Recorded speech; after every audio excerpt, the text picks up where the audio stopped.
Video number 210 में मैंने पूछा था मेरे बाल सफ़ेद हो रहे हैं, my here is turning grey के अलावा दूसरा तरीका क्या है।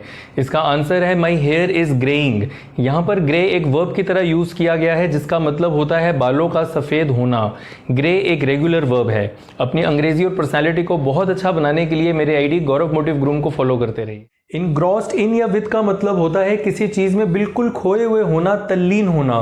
फॉर एग्जाम्पल, नुसरत साहब वॉज इनग्रॉस्ड इन म्यूजिक। अपनी अंग्रेजी और पर्सनैलिटी को बहुत अच्छा बनाने के लिए मेरे आईडी गौरव मोटिव ग्रूम को फॉलो करते रहिए। आक्रामक होता है, लड़ने के लिए तैयार बैठा है, रेडी टू फाइट। उसको जरा सा कुछ कह दो बस वो लड़ना भिड़ना शुरू कर देगा, तो उसको एग्रेसिव बोलते हैं। एग्रेसिव को ही बेलिकोस भी बोलते हैं।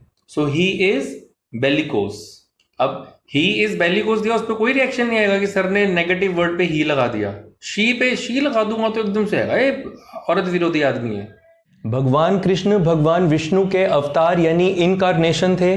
हमें कृष्ण जन्माष्टमी को सिर्फ एक त्योहार की तरह मनाकर अगले दिन भूल नहीं जाना चाहिए, बल्कि कृष्ण जी की कर्मा थ्योरी यानी जैसी करनी वैसी भरनी को हर वक्त ध्यान में रखकर ही कर्म करने चाहिए। आप सभी को कृष्ण जन्माष्टमी की बहुत बहुत शुभकामनाएं।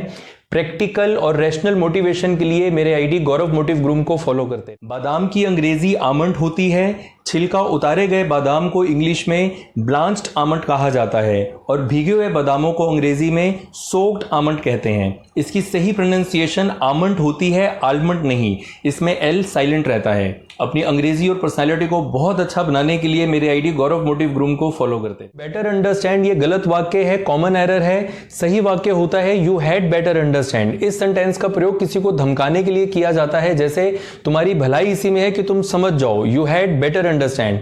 अपनी अंग्रेजी और पर्सनैलिटी को बहुत अच्छा बनाने के लिए मेरे आईडी गौरव मोटिव ग्रूम को फॉलो करते रहिए। डिपेंड का मतलब होता है निर्भर करना। इसी से बनता है डिपेंडेंस यानी निर्भरता, और इसका अपोजिट होता है इंडिपेंडेंस यानी स्वतंत्रता। For example, India celebrates it's independence day on 15th of August। आप सभी को इंडिपेंडेंस डे यानी स्वतंत्रता दिवस की बहुत बहुत शुभकामनाएं। अपनी अंग्रेजी और पर्सनैलिटी को बहुत अच्छा बनाने के लिए मेरे आईडी गौरव मोटिव ग्रूम को फॉलो करते। मेरी एज जो है वो सच में 22-23 साल है, शायद 21.5 होगी, मुझे एग्जैक्टली याद नहीं। और मैं लगता हूँ 18 साल का।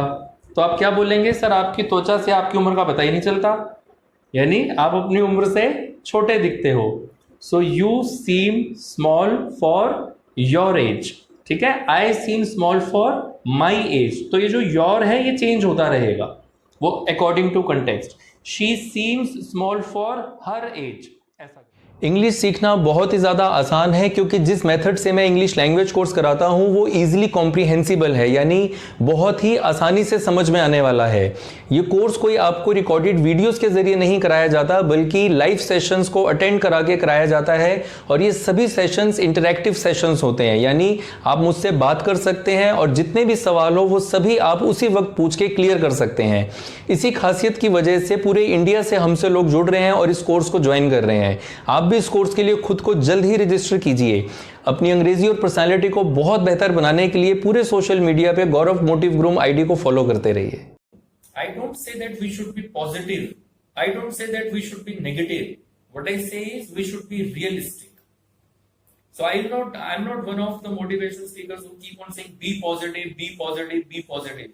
No, don't be positive and don't be negative, but be realistic. We have to face the reality in place of going for the philosophies of being positive and going by the nature of being negative.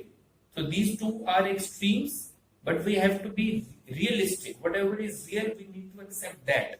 And unless we know the reality, we have not to comment over it. We have not to judge anyone unless we know the reality, the full complete case.